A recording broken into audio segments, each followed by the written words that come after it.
Students, आज का topic है हमारा electrochemical cell and gives energy of the reaction. तो चलिए फिर स्टार्ट करते हैं।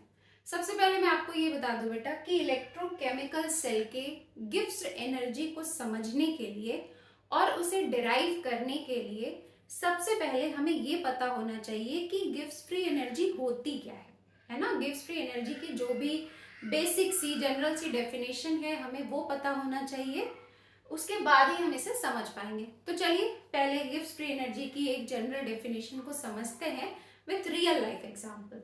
ओके, चलिए स्टार्ट करते हैं।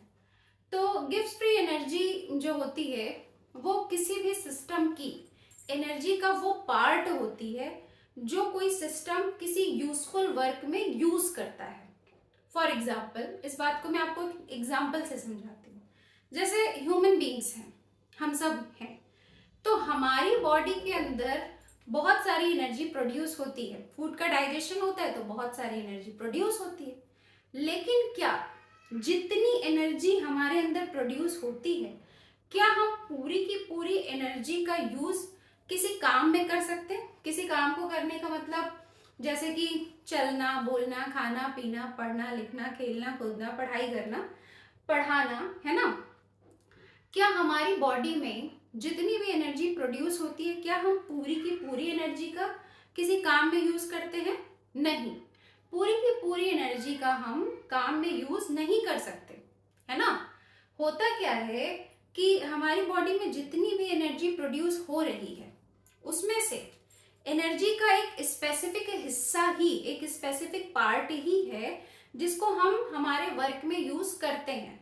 बाकी की जो एनर्जी का पार्ट होता है वो क्या करता है, हमारी बॉडी, हमारा सिस्टम उसे स्टोर कर लेता है इंटरनल मेंटेनेंस के लिए, है ना। उसे स्टोर रखता है इंटरनल मेंटेनेंस के लिए। इंटरनल मेंटेनेंस का मतलब आप लोग समझते हैं कि बॉडी के अंदर जो भी फंक्शंस चल रहे हैं उन सारे फंक्शंस को करने के लिए, है ना, उन सारे फंक्शंस को करने के लिए वो अपने एनर्जी के एक लेवल को अंदर ही स्टोर करके रखता है और उसी प्रोसेस में यूज करता है। बाकी की जो एनर्जी का पार्ट है, इंटरनल सिस्टम के मेंटेनेंस के बाद जो एनर्जी का जो पार्ट बचता है उसी को हम हमारे काम में यूज करते हैं, है ना। तो जितनी एनर्जी के जिस पार्ट का यूज हम हमारे काम को करने के लिए करते हैं, वर्क डन में यूज करते हैं, एनर्जी का वही पार्ट क्या कहलाता है, गिव्स फ्री एनर्जी। ठीक है, तो ये गिव्स फ्री एनर्जी का एक जनरल अंडरस्टैंडिंग हो गया जो हमने एक जनरल लाइफ के एग्जांपल से समझा। ठीक है, ये तो हमारे सिर्फ समझने के लिए था। अब हम इलेक्ट्रोकेमिकल सेल के गिव्स एनर्जी को समझने के लिए तैयार हैं। ठीक है, तो अब आते हैं हम इलेक्ट्रोकेमिकल सेल के गिव्स एनर्जी को स्टार्ट करते हैं, समझते हैं। ठीक, देखिए अगर हम इलेक्ट्रोकेमिकल सेल की बात करें तो किसी इलेक्ट्रोकेमिकल सेल की जो गिव्स एनर्जी होगी वो कौन सी एनर्जी होगी? इलेक्ट्रोकेमिकल सेल के अंदर क्या जो टोटल एनर्जी प्रोड्यूस हो रही है, क्या वो कंप्लीट एनर्जी गिव्स एनर्जी होगी? नहीं, उस टोटल एनर्जी में से एनर्जी का कोई हिस्सा ही गिव्स एनर्जी होगा। सही है, कोई पार्ट ही होगा। कौन सा पार्ट होगा? वो पार्ट होगा जो वर्क डन में यूज हो रहा होगा, है ना। एनर्जी का वो पार्ट होगा गिव्स एनर्जी जो कि वर्क डन में यूज हो रहा होगा। और इलेक्ट्रोकेमिकल सेल का वर्क क्या है? इलेक्ट्रोकेमिकल सेल का वर्क क्या होता है? इलेक्ट्रोकेमिकल सेल की अगर हम बात करें तो उसका काम होता है इलेक्ट्रिकल एनर्जी को जनरेट करना, है ना, इलेक्ट्रिकल वर्क डन करना। तो इलेक्ट्रोकेमिकल सेल की टोटल एनर्जी में से एनर्जी का वो पार्ट जो electrochemical cell electrical work done को करने में करता है, वो एनर्जी का वो हिस्सा आपके इलेक्ट्रोकेमिकल सेल का गिव्स एनर्जी कहलाएगा। क्या कहलाएगा? गिव्स एनर्जी कहलाएगा। तो इसका मतलब ये हुआ कि अगर हम इलेक्ट्रोकेमिकल सेल का इलेक्ट्रिकल वर्क डन डिराइव कर लें, इलेक्ट्रिकल वर्क डन निकाल लें, तो हम आसानी से उसकी गिव्स फ्री एनर्जी को निकाल लेंगे, है ना, क्योंकि उसका इलेक्ट्रिकल वर्क डन ही तो उसकी गिव्स एनर्जी है ना। आपका इलेक्ट्रोकेमिकल सेल एनर्जी के जिस पार्ट को इलेक्ट्रिकल वर्क डन में यूज कर रहा है वही उसकी क्या है, गिव्स एनर्जी है। तो हमें क्या डिराइव करना होगा? हमें डिराइव करना होगा इलेक्ट्रिकल वर्क डन के लिए फॉर्मूला, और एक बार हमने इलेक्ट्रिकल वर्क डन के लिए फॉर्मूला डिराइव कर लिया तो हमारे इलेक्ट्रोकेमिकल सेल की Gibbs free energy delta R जी आराम से निकल जाएगी, है ना। तो आइए समझते हैं कि इलेक्ट्रोकेमिकल सेल का इलेक्ट्रिकल वर्क डन क्या होता है और कितने के बराबर होता है। ठीक, तो देखिए यहाँ पर जो आपका इलेक्ट्रोकेमिकल सेल होता है, इसका इलेक्ट्रिकल वर्क डन अगर हम देखें, the electrical work done in 1 second is equal to electrical potential multiplied by total charge pass. इसका क्या मतलब है? इसका मतलब ये है कि किसी भी इलेक्ट्रोकेमिकल सेल का जो इलेक्ट्रिकल वर्क डन होता है सिंगल सेकेंड में जो इसका इलेक्ट्रिकल वर्क डन होता है वो किसके मल्टीप्लिकेशन के बराबर होता है? आपके इलेक्ट्रिकल पोटेंशियल यानी कि डेल्टा ई सेल यानी कि ई सेल और टोटल चार्ज पास यानी कि एनएफ। ठीक है, किसी भी इलेक्ट्रोकेमिकल सेल का जो आपका इलेक्ट्रिकल वर्क डन होता है वो एक्चुअल में एनएफ और ई सेल का मल्टीप्लिकेशन होता है। ठीक है, यानी कि इलेक्ट्रिकल वर्क डन कितने के बराबर होगा? Electrical work done is equal to nF E cell, है ना। इलेक्ट्रिकल वर्क डन कितने के बराबर होगा? एनएफ ई सेल के बराबर होगा। ठीक, तो अगर electrical work done electrical potential और टोटल चार्ज का मल्टीप्लिकेशन है तो डेल्टा आरजी यानी कि गिब्स फ्री एनर्जी भी क्या होगी? Delta rG Gibbs free energy भी हमारा कितने के बराबर हो जाएगी? माइनस एनएफ ई सेल के बराबर हो जाएगी। कितने के बराबर हो जाएगी? माइनस एनएफ ई सेल के बराबर हो जाएगी। ठीक है, तो ये मैंने यहाँ पर आपको एक्सप्लेन कर दिया कि इलेक्ट्रोकेमिकल सेल की इलेक्ट्रिकल वर्क डन क्या होती है, यानी कि उसकी गिब्स फ्री एनर्जी क्या होती है। ठीक है, तो ये हमने इसके गिब्स फ्री एनर्जी का फॉर्मूला डिराइव कर दिया है। यहाँ पे डेल्टा आरजी क्या है? Gibbs energy of the reaction है। रिएक्शन आप लोग जानते ही है, इलेक्ट्रोकेमिकल सेल में क्या चलता है? रिडॉक्स रिएक्शन चलता है ना। जिंक ऑक्स, एक तरफ ऑक्सीडेशन एक तरफ रिडक्शन। पर्टिकुलर डैनियल का एग्जांपल लें तो जिंक का ऑक्सीडेशन, कॉपर का रिडक्शन। ई सेल क्या है? इलेक्ट्रिकल पोटेंशियल है, जो कि हमारे वोल्ट मीटर में या गैल्वेनोमीटर में जो इलेक्ट्रोड पोटेंशियल, जो पोटेंशियल डिफरेंस देखने को मिलता है वही है हमारा क्या? E cell. इलेक्ट्रोड पोटेंशियल ही हमारा इलेक्ट्रिकल पोटेंशियल है। और एनएफ क्या होता है? एनएफ टोटल चार्ज पास्ड होता है। ठीक है, एन इंटू एफ जो होता है यही टोटल चार्ज पास्ड होता है। टोटल चार्ज पास्ड का मतलब आप लोग समझते हैं, जब एनोड से, आपको पता है एनोड से इलेक्ट्रॉन किसकी तरफ पास होता है? कैथोड की तरफ होता है। इलेक्ट्रॉन पास हो रहा है ना, इलेक्ट्रॉन पास हो रहा है, तो वही टोटल कितना चार्ज पास हो रहा है।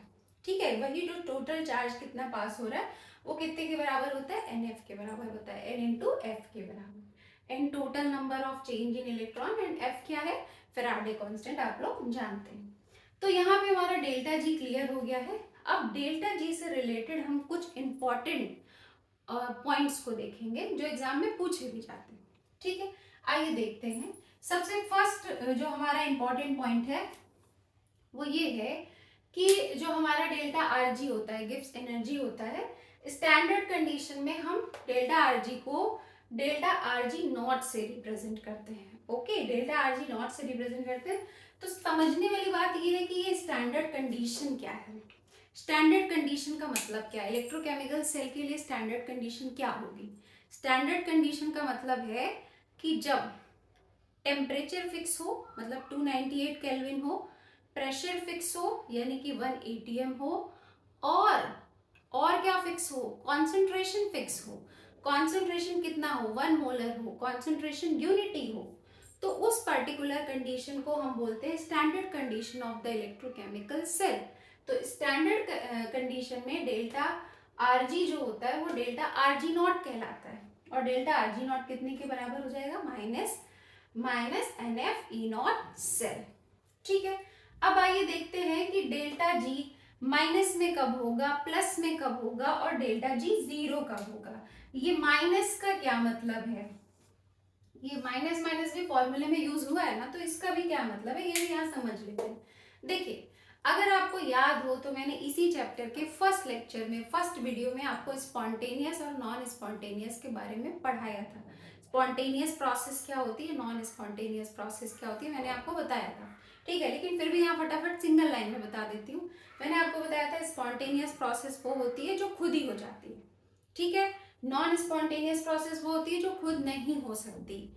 जो खुद नहीं हो सकती, हमें बाहर से कोई एक्सटर्नल या मैकेनिकल फोर्स लगाना पड़ता है उस प्रोसेस को करने के लिए।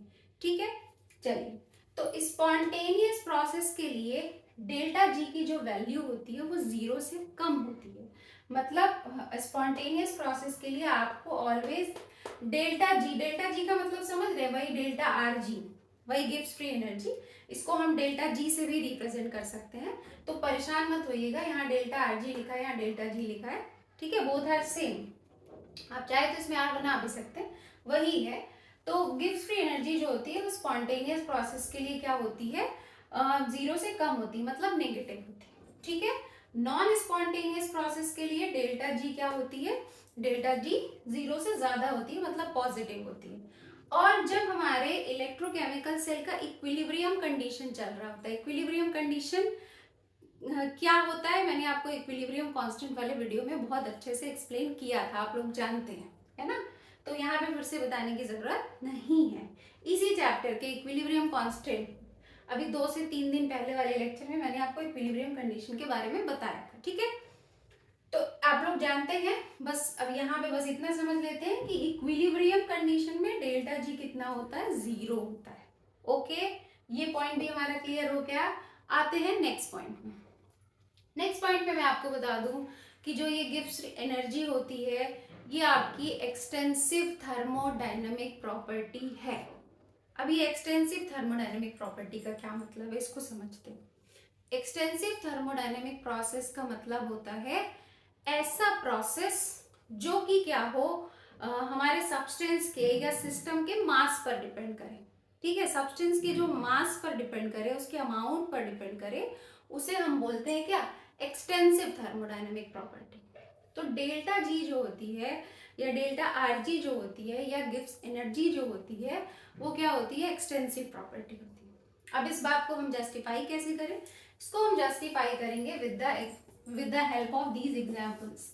आइए इस एग्जांपल्स को समझते हैं और देखते हैं कैसे एक एक्सटेंसिव प्रॉपर्टी है। देखिए यहाँ पर हमने ये डैनियल सेल वाली रिएक्शन लिखी है, simple, zinc solid copper equals, zinc का ऑक्सीडेशन हो गया, Zn2+ आयन बन गया, कॉपर इक्वस, कॉपर का रिडक्शन हो गया, कॉपर सॉलिड बन गया।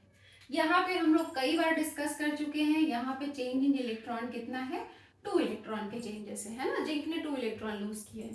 कॉपर के केस में देखें तो कॉपर ने कितने इलेक्ट्रॉन गेन किए, 2 इलेक्ट्रॉन का गेन किया है। तो यहाँ पे अगर हम देखें तो टोटल चेंज इन इलेक्ट्रॉन कितना है, एन की वैल्यू कितनी है, 2 है ना, एन की वैल्यू कितनी है, 2 है। तो इसके लिए अगर हम डेल्टा जी लिखें, डेल्टा आर जी लिखें तो देखिए कितना आएगा, एन की जगह पर 2 हो जाएगा फॉर्मूले में, सही है। तो delta R G is equal to हमें क्या मिल गया, -2 Fe सही है। अब देखिए इसी रिएक्शन में हमने क्या किया, इन्हीं सब्सटेंसेस का अमाउंट चेंज कर दिया। देखिए सबके आगे 2 लगा दिया, मतलब अगर हमने यहाँ पे 1 मोल लिया था, 1 मोल लिया था, तो यहाँ पे क्या कर दिया, 2 मोल कर दिया, सही है। अब जब 2 मोल कर देंगे तो देखिए क्या होगा, इसका स्टोइकियोमेट्रिक कोफिशिएंट चेंज है, 1 मोल की जगह हमने 2 मोल कर दिया।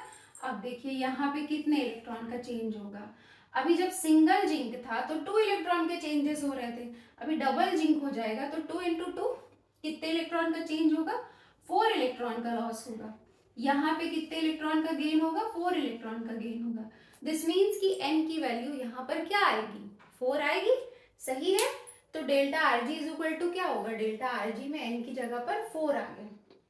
देखिए सेम रिएक्शन है, वही डेनियल सेल वाली रिएक्शन है, लेकिन सब्सटेंस का अमाउंट हमने चेंज कर दिया, तो डेल्टा आर जी की वैल्यू भी क्या हो गई, चेंज हो गई। यहाँ पे -2Fe सेल आ रहा था, यहाँ पे -4Fe सेल आ रहा है, सही है। तो अमाउंट चेंज किया तो डेल्टा जी चेंज हो गया, मतलब डेल्टा जी अमाउंट पे डिपेंड कर रहा है, हमारे सब्सटेंसेस के अमाउंट पर डिपेंड कर रहा है, और ये सब्सटेंस के अमाउंट पर डिपेंड करेगा तो कौन सी प्रॉपर्टी कहलाएगा? Extensive thermodynamic property.